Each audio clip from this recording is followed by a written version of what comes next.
Victoria, this is case D10-430049D.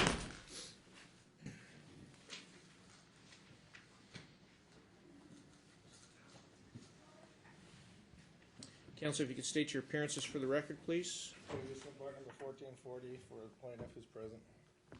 Dennis Levitt, Your Honor, 3757 with the defendant. All right. Okay, so it appears that certain facts are uncontested and uncontroverted, that the parties separated in January of 2009, and it appears that since that time, Dad's had fairly sporadic contact with the minor children. Is that correct? That's correct. One child, right? Yeah, one-year-old child. That's correct. Sorry. All right. Court's going to send the parties to FMC. It appears that the parties are in agreement that Mom's going to have primary physical custody. Or Well, yeah. you want me to send them to FMC with a clean bill, or just for? Okay, all right. Rather than just for visitation. Right. Okay, no problem. All right. On a temporary basis, what's Dad's request as far as regular contact? What do you want? Pardon me? Wait, are you talking about visitations for the? Yeah. What are your days off, sir? I'm Sunday working 6 days a week, traveling to California for business. What day? What do you want visitation? Saturday, weekends, and then a few days during the week. Judge, he hasn't seen or asked to see the kid in 2 months. Well, He's only had the child for right. 3 hours. Hold on. I got you. Now, are you working daily in California? Yeah. So you drive down there, you work, and so you're just here on weekends, or just on Sunday? I'm back and forth. Just because I'm a financial advisor, so obviously my business has plummeted, and with the housing, everything, the unemployment. When do you want visitation? Well, do you have a set schedule then, or are you just? It fluctuates, sporadic, just based on clients. All right, but Sunday is the one day you're off every week on Sunday. Correct. And you're in town on Sundays. Correct. All right. And does your client have a proposal? Maximum 4 hours. He's never had the child overnight. He's never had the child even 4 hours ever since they separated in January. He doesn't have a car seat. He's going to need to get one of those to be able to pick the child up. He has a car seat, Judge. Okay. On a temporary basis, parties are going to be awarded joint legal custody. Mom's going to be designated as the temporary primary physical custodian. To start off, we're gonna give Dad. Are you going to be in town on Thursday? Yes, with my family. Yep.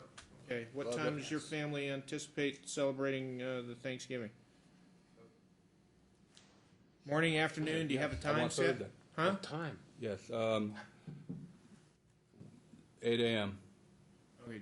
You guys are obviously going to do something later than that, right? Okay. What time are you planning on celebrating? You can have Thanksgiving at 8 in the morning? 2:30. Okay. We'll give Dad. We'll allow Dad to pick up the child Thursday at. We'll go 9 a.m. until 2 p.m. And then Mom will have the remainder of that Thanksgiving, and then we'll have Dad. We'll have the child on each Sunday.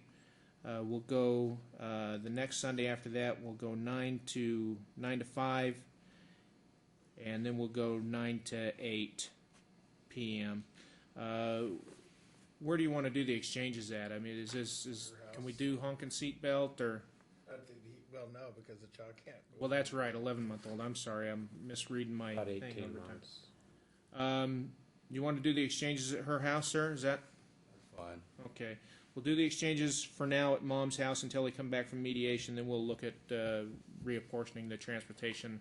You said 9 to 5 and then 9 to 8. He's going to have 9 to 2 on Thursday, 9 to 5 on Sunday, and then 9 to 8 each Sunday until we come back from mediation. At that point in time, we'll go into the overnights. And You mean this Sunday it'll be 9 to 5 and then Sunday after that 9 to 8? 9 to 8, right. Oh, okay. I mean, But again, we just don't think he can take care of the child. He's never Well, done that for we'll see how it goes. Now, sir, in the meantime, does the child have any specific medical conditions or restricted diet or anything like that? Nobody's never fed the child, and when I have asked him to feed the child, he has not fed her. He has given her a bottle instead because it's too hard to feed the child. And it's always me who's been taking care of the child, so he knows not how to take her temperature. Who's the child's pediatrician? Dr. Nishihara. He's never been to the never taken her to the doctor. Do you have an appointment scheduled? For her, Mm-hmm. I have one in December for her next visit, Okay. When is that? the 23rd of December. All right, sir, Mom's going to give you a list of instructions regarding feeding the child. She's going to provide you with a diaper bag. Listen to me. She's going to provide you with a diaper bag at the beginning of each visit. There's going to be comfort items. There's going to be instructions. You need to pay attention. You need to follow along, all right? Got it. You need to be at the next pediatrician's appointment on the 23rd, okay? You need to be there. The foods that are provided, you need to make sure that the child is fed, that the child is changed. If there's any problems with the visitations, of course, you'll be able to contact your attorney. We'll have the matter back before the court. You're living your life under a microscope. You're asking for amplified visitation. You need to make sure that you're extra judicious in your treatment of the child and how you care for the child. Don't make us come in here before the return from mediation on some kind of an emergency because the child isn't properly being cared for. Make sure that he has adequate instructions if you feel that he needs the instructions. You know how to change a diaper, Should have been doing it a while. and you're going to be able to feed the child. Been doing it. Okay. All right. Child support. Judge, I'd just like to address that in just a second on his financial disclosure form. Right. That numbers are correct. First of all, there are no we asked he maintain medical insurance for the child and my client. My client's gone back to work since we filed the pleading, so she has her own. But there was no objection by him to maintaining the medical insurance, so we asked that be the temporary order. Additionally, we ask each pay 1/2 of unreimbursed. There was no opposition. If they want the 30-30 rule, we'll do that too. Okay. And so those are the unopposed things, and then that just leaves the money issues. By his numbers aren't right on his financial disclosure. If you look at his pay stub through the end of September, actually it's September 30th, was $46,983. Divide that by 9, you get $5,220. You add $1,000 that he says he's getting from his two roommates, $500 each. That's $6,220 is his gross. 18% is $1,120. Well, it doesn't change the cap. The cap's $683, but because she's gone back to work, which we filed a supplemental financial disclosure form, because she's gone back to work, there's full-time daycare of $640 a month. He did pay half of that for the month of September, but then he never paid the half for any other month. So we're asking that in addition to the $683, that he pay half of the daycare because the child's only one of 320. Who's the daycare? The daycare is Top Spot Little Learners. Daycare provider? Yes, a licensed school facility, and that still puts him under his 18%. It would be $1,003 would be his child support per month. We're asking that occur. Okay. And then we'd also, because he has 6,220 gross, she has 4,300 gross, we'd ask for temporary alimony and some temporary attorney's fees also. You can rule on those. All right, Mr. Levitt. How long you been married? I don't think 2 they've years, been married. 7 months. They've only been married a couple of years. There's the disparity in incomes like less than $1,000 a month. I would suggest that there'd be no temporary fees, no temporary alimony. He's paying for the health insurance. She has it. He should get a credit, I guess, if he's going to continue to pay for the health insurance for the child, at least 1/2 against his child support.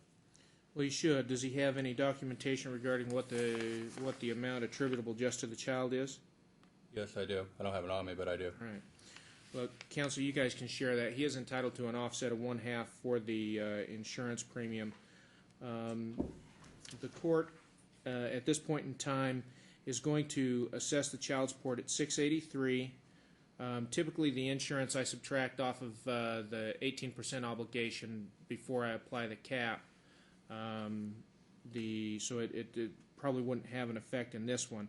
However, because I am going to, under the circumstances, because I am going to ask him to pay for 1/2 of the daycare, I will give him an offset for 1/2 of the premium associated with the insurance off of that child support amount.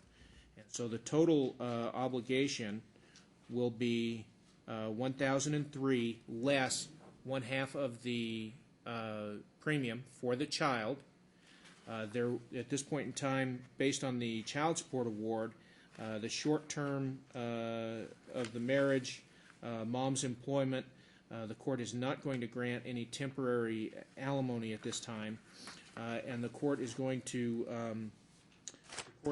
award $750 in attorney's fees at this point in time to Mr. Houston. You want that to you or to your client as a reimbursement? To me, it's fine.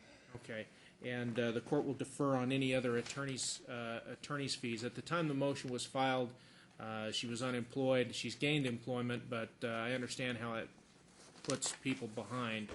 And so it appears that there was a sergeant issue at the time.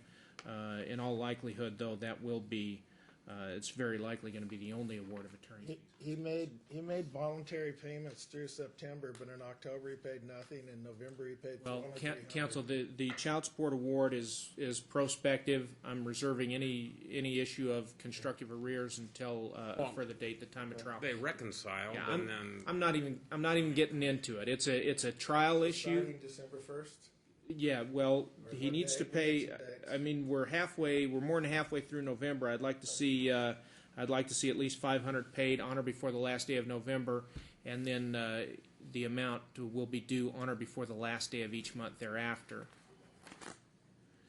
And the court will, as I said, reserve jurisdiction to address any issues of constructive arrears. Mr. Levitt, you'll prepare an order for us? I can't. When you said constructive arrears, you understand that they reconciled. Well, that's their position. Okay. I mean, the bottom line is, I'm just saying, for me, that's a trial issue. That's fine. If he wants to raise it at that point in time, and we'll address it at that point in time. I'm not. Well, the only reason I say that is because they filed and then they continued it so they could get back together. It's in the court file, and then he came to me. I don't think you understand. Maybe you can explain it to him again that you're not addressing it factually right now. Yeah, I'm not precluding him from raising the issue at a future date and time. Is all I'm saying. Those are I understand. fact issues, and oftentimes the parties and the attorneys have very divergent views of what the facts are. So I'm sure he will. So I'm just addressing prospectively and not retrospectively. Okay. You'll prepare an order. Mr. Houston will have an opportunity to review and sign off, and we'll see you back here on February 1st, 2011 at 2:30. Okay, and then for Christmas, let's see, I took care of Thanksgiving. Sorry, did you say 2:30? Yes. For Christmas, we need to do something. You're not going to be working you're going to be working Christmas Eve or Christmas Day? No, sir. Neither? No, sir. All right. What we'll do is we'll give Dad, we'll give Mom from Christmas Eve until Christmas Day at 10 a.m.